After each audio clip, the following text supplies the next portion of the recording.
na, di ba? Oh. Sabi ko sa inyo, walang chapters and verses yan. Wala. Scroll yan. So, sobrang familiar nila dyan. Okay? Hindi nila kailangan ng chapter and verses. Pag binukas nila yung scroll, alam nila kung saang part yung babasahin. Okay? Yung mga Jew, na lagi naman sila nagpupunta sa synagogue, hindi naman yung first time mabasa yung Isaiah na alam nila yan. May inaabangan silang part dyan. Okay? The Spirit of the Lord is on me. Matatapos na tayo dito. The Spirit of the Lord is on me because He has anointed me to proclaim good news to the poor. Okay. And recovery of the sight for the blind, to set the oppressed free, to proclaim the year of the Lord's favor. Then he rolled up the scroll. Ito sana talaga nagpaganda ng mood ng mga Hudyo, no? Ito. Okay. Diyan siya natapos to proclaim the year of the Lord's favor. Hindi na ni Lord tinuloy yung basa. Ano yun? And the day of God's vengeance. The day of God's vengeance. Hinihintay po nila yan. If you are a Jew, you grew up going to the synagogue, you heard this read. Hinihintay nila yan. To proclaim the year of the Lord's favor. Hindi pwedeng doon lang matapos. And the day of our God's vengeance. Why? Because that time, Israel was occupied by Rome. So, crucial yon. Iniskip ni Jesus intentionally.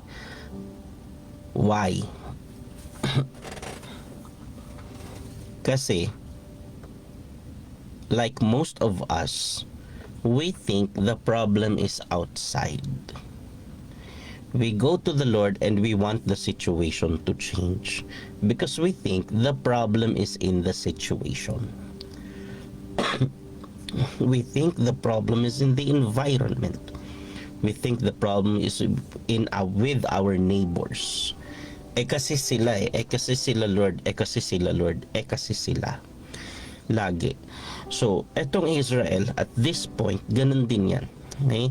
So, hinihintay nila sabihin ni Jesus na ililigtas ko kayo sa Romans. Lahat sila, they were hoping, even John the Baptist, I dare say, I would go as far as to say, even John the Baptist was expecting a military Messiah. Satan was expecting a military Messiah. Kaya na-overlook niya si Jesus. Okay? Kaya sabi niya kay Jesus, kung ikaw yung anak ng Diyos, di niya kilala.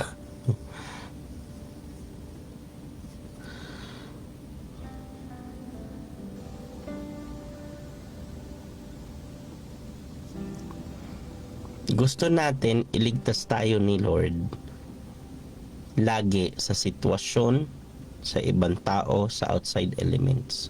But when the Lord tries to restore us from within,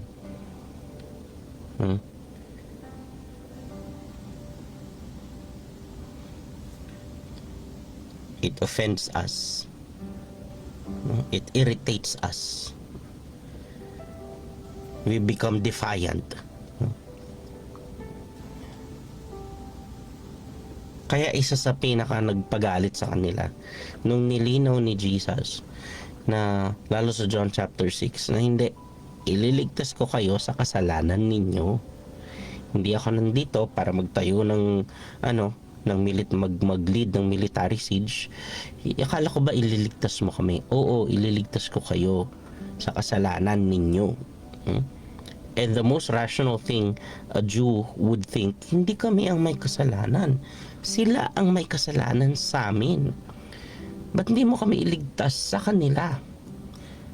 Anong sinasabi yung ililigtas nyo kami sa kasalanan namin? Parang kasalanan pa namin ngayon kami na ngayon inaapi. Karamihan sa ating ganyan. We would look outside ourselves, point fingers to everybody else, and blame everybody else for the wrong things happening to us, except for the one thing Meron ang hindi lang natin gagawin, tingnan yung sarili natin. Kaya ang hirap nating i-restore. Ulitin ko ang hirap nating i-restore.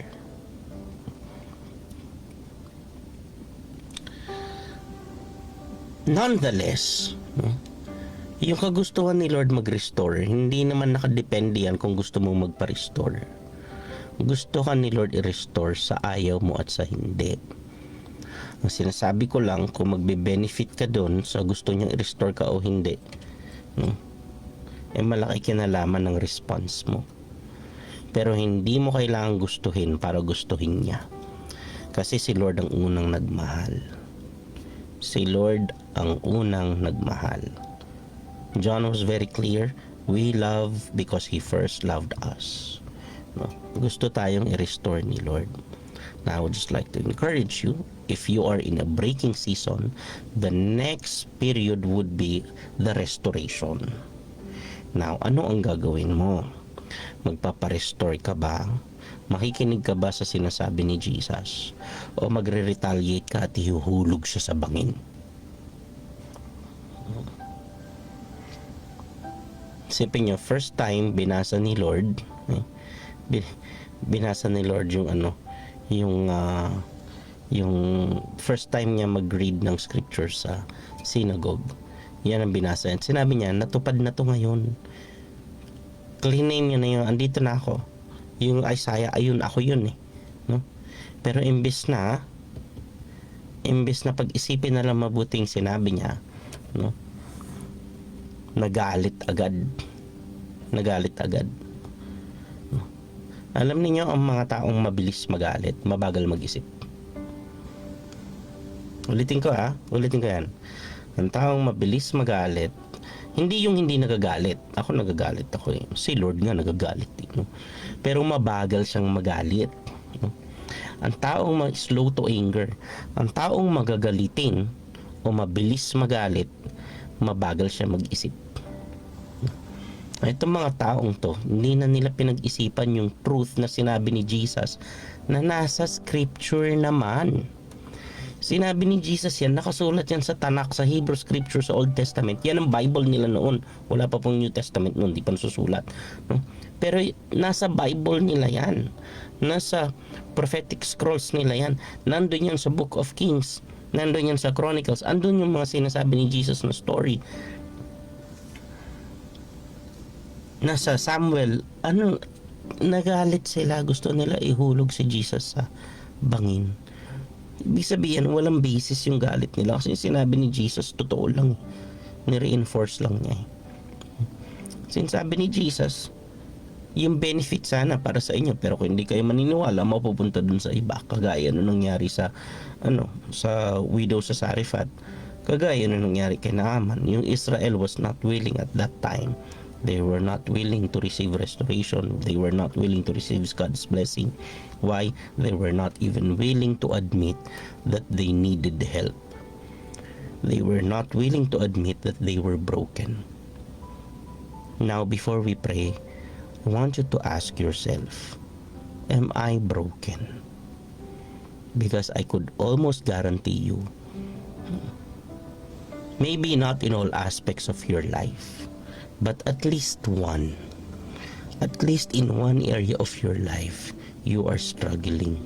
Because we all struggle somehow, and at least in one area of our life we are broken. And what are you gonna do about it? The Lord wants to restore you. He wants to give beauty for your ashes. He wants to exchange your mournings into joy, into dancing. Are you willing? Are you willing to admit that you are broken and you need God's help? Because the Lord wants to restore us. That's in His character. Amen. So sana papag-isipan natin yan, pag-pray natin lagi na, Lord, I am willing to be restored. I am willing to be corrected. I admit I am broken and I need your help.